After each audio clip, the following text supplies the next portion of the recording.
राज्य मंत्रिमंडळाच्या बैठकीत 7 महत्त्वाचे निर्णय. नगर परिषदा, नगरपंचायती, औद्योगिक नगरींच्या नगराध्यक्षांना बहुमताने हटवण्याच्या तरतुदीस मान्यता. पदमुक्त करण्याचा अधिकार पुन्हा एकदा सदस्यांनाच. शेतकऱ्यांच्या भूसंपादनाचा मोबदला देण्याबाबत नियमात बदल होण्याची शक्यता. सूत्रांची माहिती. शेतकऱ्यांना आता 15% ऐवजी 9%नीच व्याजदराचा मोबदला मिळणार. मंत्रिमंडळाच्या बैठकीत महसूल विभागाचा महत्त्वाचा निर्णय. कैद्याच्या कोठडी मृत्यू प्रकरणी भरपाई देण्याच्या धोरणाला मंजुरी. राज्य मंत्रिमंडळाच्या बैठकीत निर्णय. राष्ट्रीय मानवी हक्क आयोगाच्या निर्देशानुसार धोरणास मंजुरी. राज्य सरकार आणि IBM टेक्नॉलॉजी यांच्यात महत्त्वाचे सामंजस्य. मुंबई, पुणे आणि नागपुरात AI केंद्र उभारणार. मुख्यमंत्री फडणवीसांच्या उपस्थितीत IBM टेक्नॉलॉजी कंपनीसोबत करार.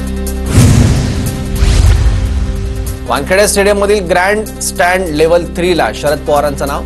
ग्रँड स्टँड लेव्हल 4 ला अजित वाडेकर, विठ्ठल दिवे, तर लेव्हल 3 ला रोहित शर्माचं नाव. जालन्यात बोगस शेतकऱ्यांच्या नावानं अधिकाऱ्यांनी अनुदान लाटलं.